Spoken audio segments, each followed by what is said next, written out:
Você sabe qual a diferença entre o termo imigração e emigração?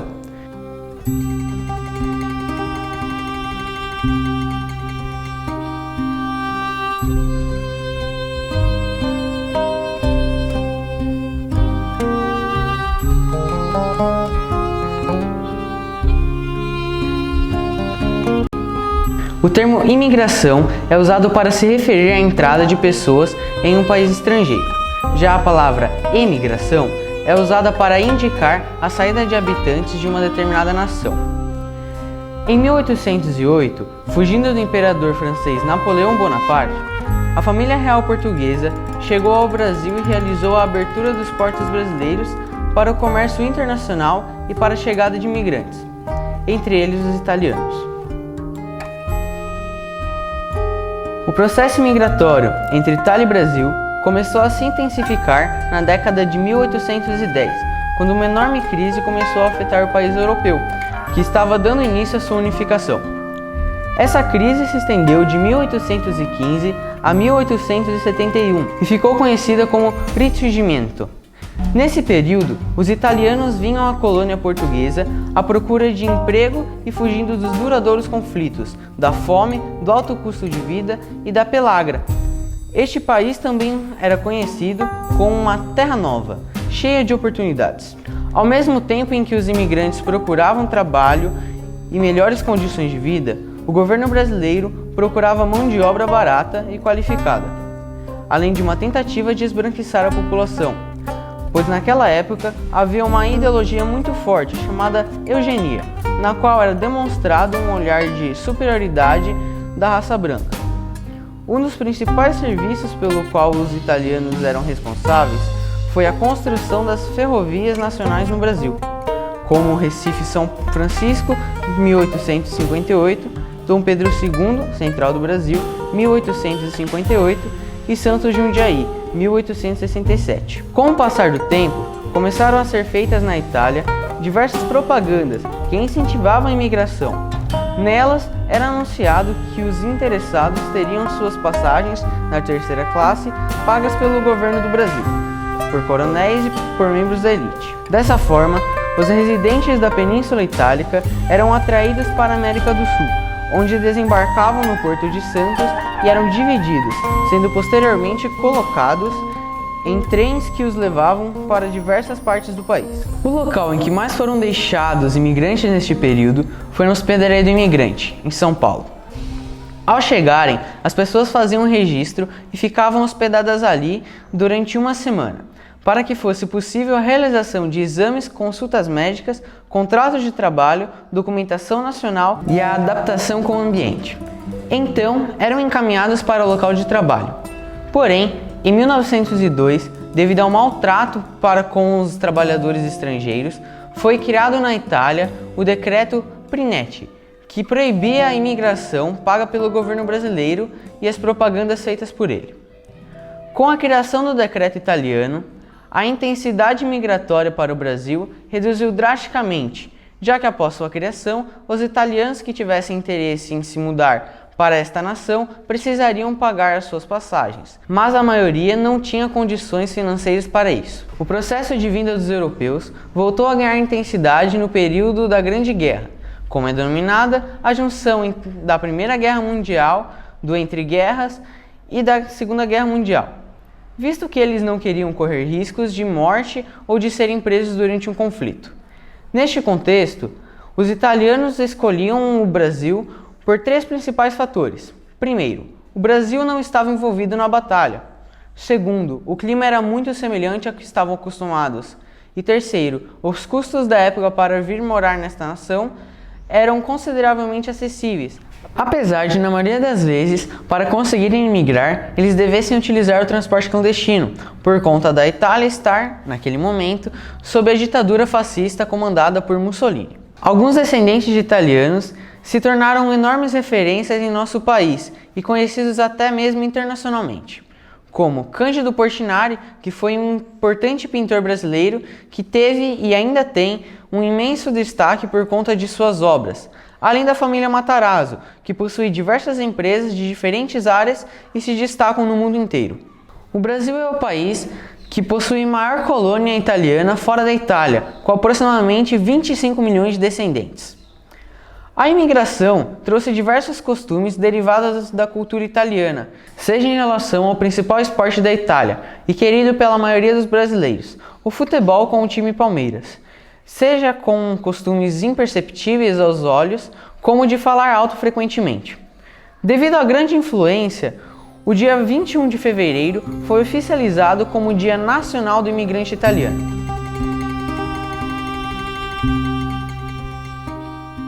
Meu pai veio, o meu avô veio como imigrante, quer dizer, o meu avô da parte do meu pai, vou falar da parte do meu pai primeiro. Ele não veio como imigrante, ele veio como, ele era na Itália como se fosse um engenheiro. E ele foi chamado do governo do Brasil para vir fazer as estradas de ferro, trabalhar na estrada de ferro. Santos Jundiaí e outros também. E logo em seguida minha avó veio atrás como imigrante. Ela já veio como imigrante. Então ele não está assim, na parte de imigração, não vai achar o nome dele no Museu dos Imigrantes. E dela sim. E agora da parte da minha avó, outra minha avó, a mãe dela veio para a Itália, porque tinha da parte da minha mãe, né? Veio para o Brasil, porque uma das irmãs dela era doente. Então o médico falou que viesse para o Brasil, que aqui era uma terra que qualquer pessoa se dava bem, por causa do clima, e que ela se curaria. Então ela veio, depois a minha avó era casada na Itália e o marido morreu. E ela veio atrás da mãe dela aqui. Vieram até em Santos. E daí lá os coronéis que tinha das fazendas iam buscar as pessoas lá para trabalhar nas fazendas. Levavam direto para as fazendas. Esse meu avô veio para Bragança, a minha avó materna foi para Bragança também, e meu pai, da parte do meu pai, veio para o Tanque. A minha avó materna, ela veio com uma filha e estava grávida de outra. E a outra nasceu quando chegaram no Rio de Janeiro, ou em Santos, em Santos. Quando chegaram em Santos, nasceu a outra. Então, ela já tinha dupla cidadania, né? Essa que nasceu. Para ir para aqui, para Bragança, para se encontrar com a família dela, que já estava aí. Aqui, meu pai nasceu no Tanque, que a família dela foi lá, na fazenda dos Matarazzo, que eles plantavam trigo na época, aqui no Tanque. E eles foram trabalhar na fazenda dos Matarazzo, materna, né? Ele veio trabalhar aqui nos Pires, na fazenda dos Pires, plantando café. Depois, com o tempo, acho que daí já tinham adquirido um certo dinheiro, qualquer coisa, daí eles abriram um restaurante na estação de Caetetuba. Tanto que eu devia ter trazido a fotografia. Tem. Aí eles tinham o restaurante, e como a minha avó era italiana e cozinhava muito bem, então ficou famoso por causa da comida que ela fazia. Então todo mundo que passava por ali ia comer no restaurante deles. Então, porque aqui tinha os Pires, Camargo, que precisavam de mão de obra para a fazenda. Então eles iam esperar em Santos para pegar quem queria trabalhar. Não é que veio direto. Chegava lá e falava, bora, esse aqui pode ir para lá, hoje vai para cá. Então foi assim que eles vieram. A minha avó materna veio com 33 anos. Ela tinha 33 anos. E o meu avô, eu não sei, eu tenho até a fotografia deles aqui, para vocês verem. Eu trouxe. Agora, o meu pai nasceu aqui e a minha mãe nasceu aqui em Atibaia. Na realidade, os dois nasceram aqui. Um saiu em Caetetuba e outro no Tanque. A minha avó contava, a minha avó materna, que a viagem levou mais de um mês. E quando estava chegando perto já de Santos, do Rio, o navio voltou. Ficou mais 2 meses no mar. E por isso que ela acabou tendo um filho no navio. Então, o meu avô, pai do meu pai, esse que veio fazer a estrada de ferro, ele nasceu em 1894. Meu avô paterno veio de uma cidade que chamava assim Santa Lucia. Província da Toscana, de Lucas. Hoje chama-se Uzzano. Não tem mais. E existe uma via lá com o nome do nosso nome, Pérgola, Via Pérgola. E aí a minha avó materna veio de Pietrasanta, também é província da Toscana, de Lucca. E o meu avô paterno veio de Santa Lucia, né, também, do nono. E o outro veio de Pecha, da minha avó veio de Pecha. Também é tudo província da Toscana. O nono Caetano, o pai da minha mãe, foi pai não. Pai não, né? Foi intimado, chamado para ir fazer estrada de ferro no Canadá.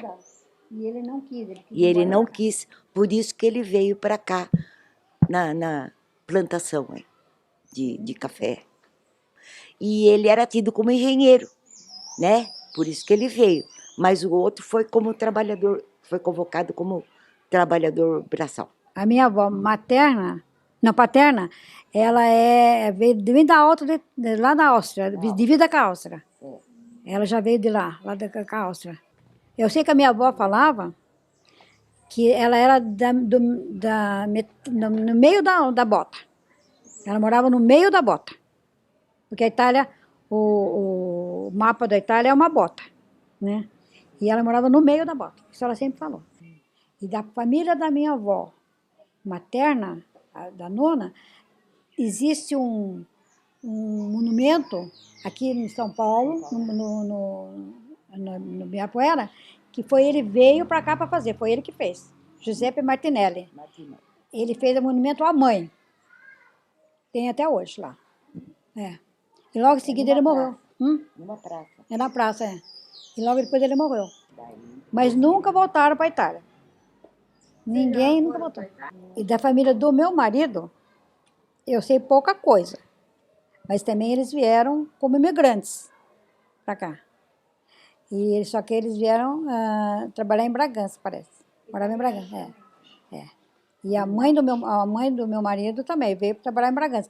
E coincidentemente, essa minha avó, que veio com 33 anos, foi embora para Bragança.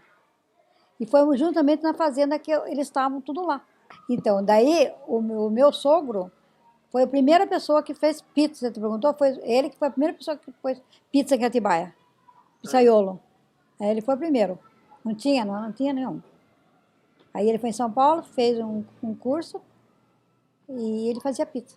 Antônio Binatti. Ele é a família Binatti. Imigração, né? Então eles vieram nessa fazenda e trabalharam como lavradores na lavoura de café. Vieram por conta de quê? O Brasil tinha acontecido a abolição da escravatura. Poderiam ter sido contratados os negros para trabalhar na lavoura também, mas os próprios donos de fazenda, né? A própria população preferia os europeus por conta desde aquela época existia um preconceito racial, né? Que eles achavam que os negros eram menos valiosos, ou seja, que os europeus poderiam ter melhor, se saírem melhor como lavradores e como trabalhadores. Então, desde aquela época, essa condição já do preconceito já existia. Então, vieram todos atraídos pelo emprego, por conta da fome que estava existindo lá na Itália nessa época. O meu pai contava que o meu avô, que quando eles chegaram, eles eram pequenos, chegaram nessa fazenda. E nessa fazenda, eles adaptaram as senzalas, que antigamente eram dos escravos, para a casa dos colonos, que eram esses que vieram, né? Os italianos. Então eles chegaram e estranharam muito a alimentação, estranharam bastante a alimentação, alguns ficaram muito doentes, teve gente que morreu, né, por conta da alimentação, do calor que eles não estavam acostumados. Então, assim, foi uma coisa muito interessante, porque eles tiveram que se adaptar à cultura, né, aqui, se adaptar ao clima, à língua e também ao tratamento que era dado a eles, né. O meu pai conta que um tio dele, né, tio Valentim, que eu sei o nome, ele era um italiano bem alto, bem grande, né? E diz que o capataz da fazenda, que antigamente era feitor de escravos, chegou para esse tio Valentim e quis bater nele com chicote, por conta de que ele não estava se fazendo entender por conta da língua. E diz que esse Valentim enfrentou o tal do feitor, porque era bem grandão, e o feitor nunca mais mexeu com os italianos, né? Porque eles ainda estavam naquela transição da escravidão para os imigrantes que chegaram, né? Então, o meu bisavô, na realidade, Giovanni Massoni, chegou no Brasil no vapor, né? Vindo da Itália no ano de 1894 ou 1895, não tem certeza absoluta lá na imigração, não tem certeza absoluta do ano, mas é entre esses 2 anos, né? Veio ele e eu disse que uma irmã dele veio também, que meu pai dizia que era a tia Rosa, que veio junto, mas que logo voltou embora para a Itália, porque essa mulher perdeu uma filha no navio. Vieram no navio e como o navio era... A travessia do Atlântico demorava muito tempo e ela tinha uma bebê pequena e o leite dela secou e essa bebê morreu de fome no navio e teve que ser jogada no mar. Então foi muito traumático para ela e ela veio já rápido, já deu um jeito de voltar e nunca mais voltou para o Brasil. Ela ficou muito traumatizada, né?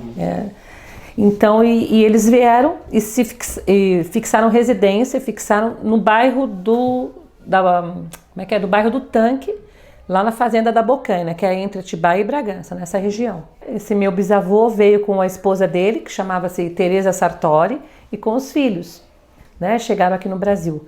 E já tinham os 2 filhos.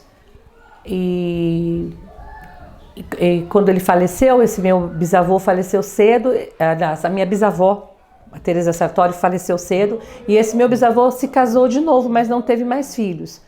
Então eram só esses 2 mesmo que vieram junto com eles. Quais são os costumes italianos presentes na vida de seus parentes e na sua? Tem muito. Falar com a mão, falar muito, né? Falar alto. Eu falo alto e todo mundo que eu me lembre falava alto em casa. E quando a gente não podia ouvir, que a gente era pequeno, eles falavam dialeto vêneto. Não falavam nem italiano, eles falavam em dialeto vêneto pra gente não entender o que eles estavam falando. E não entendia mesmo. E fazer macarrão. Eu faço até hoje, fazer o macarrão da casa da minha avó Marieta. Eu me lembro, tinha um cilindro enorme, me lembro do barulho do cilindro. Então eles se reuniam fazer o macarrão. Almoçar todo mundo junto, né? Sempre almoçava aquele monte de gente. Ter muita comida. Era muita comida, não podia ser pouca comida, era muita comida. E música, né? Todo mundo era apaixonado por música. E o meu pai tocava e cantava muito bem. Os meus tios todos cantavam e tocavam instrumentos. E uma tia minha, que já é falecida, Jandira Massoni, que inclusive dá nome para a Casa da Cultura, se apaixonou pela música sacra, pela música, o pessoal fala de igreja, né? Pela música sacra. E ela se tornou uma pianista, organista e capelã da igreja São João Batista aqui. Você consome produtos e alimentos que tiveram receita originária vindo da Itália? Muito, muito. Lá em casa a gente faz, hoje em dia a gente nem faz tanto, porque hoje nem se usa muito fritura, né? Fritura é uma coisa meio, hoje, do mal, né? Vamos assim dizer, né? Mas nós fazíamos, a gente se reunia para fazer uma comida que se chama crostoli. Já ouviram falar? É uma fritura de uma massa que fica bem crocante. E essa massa, ela depois o pessoal coloca açúcar e canela e guarda eu me lembro que a minha avó Marieta guardava em latões enorme e também o strufoli. O strufoli é um tipo de um bolinho que a gente fazia também frito, depois fazia uma calda e guardava em compoteiras esse bolinho com essa calda. E tem alguns doces que o pessoal fazia. Minha avó fazia um pudim que era muito especial, que ela fazia, não sei a paciência que ela fazia, que eram uns pudinzinhos, ela fazia umas forminhas miudinhas, pequenininhas, e colocava numa poncheira com calda, e você pegava os pudins com uma concha, assim, era um negócio extremamente diferente e bem feito, que eu morro de vontade de fazer, até hoje não tive coragem, porque deve dar um trabalho, né? Mas eu morro de vontade de fazer. E fazia sugoli, que é um tipo de um doce, de uma geleia, uma gelatina, mas ela é mais grossa, feito com suco de laranja, né? E o que mais que a minha avó Marieta fazia, que nós fazíamos? Nós fazíamos ravioli. Meu pai nasceu aqui em Atibaia, que a minha avó A mãe do meu pai chamava Marieta Esquisato, também é de família italiana, também tem aqui em Atibaia, né? Também era ali da região de Bragança, que se casou com meu avô Antônio Massoni, que era filho desse Giovanni que eu falei que chegou, né? O meu avô veio garoto, né? O meu avô e o tio Ângelo vieram garotos, meninos, e o meu bisavô que veio com a minha bisavó Teresa Sartori e que fixaram residência aqui, que formaram a família. E o tio Ângelo, com esse dinheiro, comprou a fazenda da Grota Funda, que hoje é o protegido